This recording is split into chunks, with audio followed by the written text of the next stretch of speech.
ये क्या बात हुई सुनील? कभी तो मुझसे भी कुछ पूछ लिया करो। आज शाम मुझे बहुत काम है। मुझसे पूछे बिना तुमने हाँ क्यों बोला? ओहो, तो अब पूरे दिन घर में खाली ऐश करने पर भी मैं तुमसे पूछूं कि बिजी तो नहीं हो? अरे फालतू का मेलोड्रामा नहीं चाहिए मुझे। टाइम से तैयार रहना। उसे सच में आज बहुत काम है बेटे, तू अकेले चला जाना। पहले पैसे कमाकर इनके खर्चे उठाओ और फिर नाटक देखो जरा। दोनों बाप बेटे हमेशा की तरह दोनों सास बहू को कड़वी बातें सुनाकर ऑफिस चले जाते हैं, जिसकी अब आदत होने पर वो दोनों भी किसी से कुछ बोले बिना अपने काम में लग जाती हैं। इसी तरह सुबह से शाम हो जाती है। मम्मी, समझ नहीं आ रहा, इतने सारे काम पड़े हैं जो कल सुबह तक अगर पूरे नहीं किए तब भी हम पर ही इल्जाम आएगा, और अगर पार्टी में नहीं गई तब भी सुनाएंगे। अरे इन कहो की तो आदत हो गई है बेफिजुल काय काय करने की। तू तैयार हो जा, काम मैं संभाल लूंगी। अब नेहा सुनील के घर वापस आने से पहले ही तैयार हो जाती है, जिस पर वो सुनील के आते ही पार्टी के लिए चले जाते हैं। वहां पहुंचकर हमेशा की तरह सुनील अपने दोस्तों में बिजी हो जाता है और नेहा एक कोने में खड़ी रहती है। रात बीतती है और अगली सुबह एक बार फिर वही रूटीन शुरू हो जाता है। इन लोगों को हमारे काम और जिंदगी की कोई अहमियत क्यों नहीं है? इन्हें कब समझ में आएगा कि घर में रहने वाली औरतें सिर्फ आराम नहीं करती। बेटा मेरी तो उम्र बीत गई यही सोचते हुए, पर आज तक ना वो बदले और ना जवाब मिला। लेकिन माँ, समय हमेशा एक जैसा नहीं रह सकता, इन्हें बदलना होगा। सुबह से शाम होती है और फिर रात। इसी तरह दिन बीतने लगते हैं।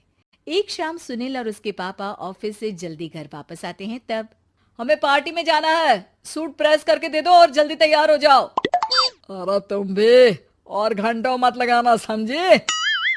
इसके आगे नेहा या सास को बोलने का कोई भी मौका ना देते हुए दोनों वहां से चले जाते हैं।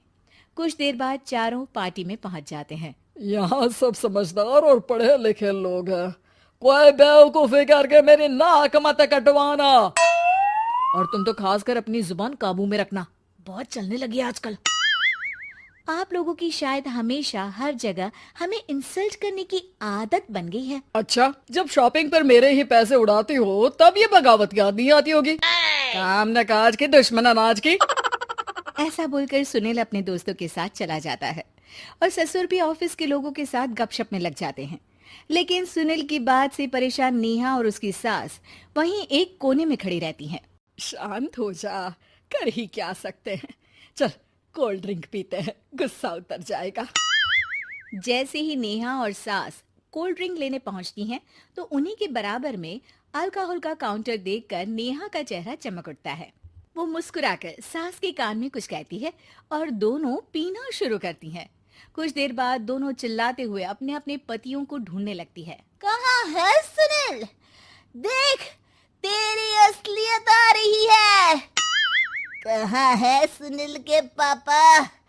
देखो, तुम्हारी शामत आ रही है। ये नजारा देखकर पार्टी वहीं थम जाती है। सब लोग उन्हें ही देखने लगते हैं। ये है मेरे पति। अरे काहे के पति? इनसे शादी करके तो मेरी किस्मत है फूटी। और ये मेरे पति, जिन्हें पति बोलने में मुझे आती है शर्म बड़ी। चलो आज आप लोगों को इनके असली रूप से मिलाते हैं, जिसमें ये अपनी पत्नियों की रत्ती भर भी इज्जत नहीं करते। हर समय उन्हें खरी खोटी सुनाते रहते हैं। हर जगह बिना मौका और माहौल देख उनकी उनकी सेल्फ रिस्पेक्ट की धज्जियां उड़ाते रहते हैं। क्या बोलते हो कि घर में रहकर हम करते ही क्या है? अगर ऐसी बात है तो कल से खुद अपने कपड़े धोना, प्रेस करना, सब्जी खरीदना, खाना बनाना और पसंद ना आने पर दोबारा बनाना, जैसे हम करते हैं ना। फिर घर की सफाई, सारा सामान अपनी जगह रखना, जो तुम्हारे फेंकने पर हम करते हैं।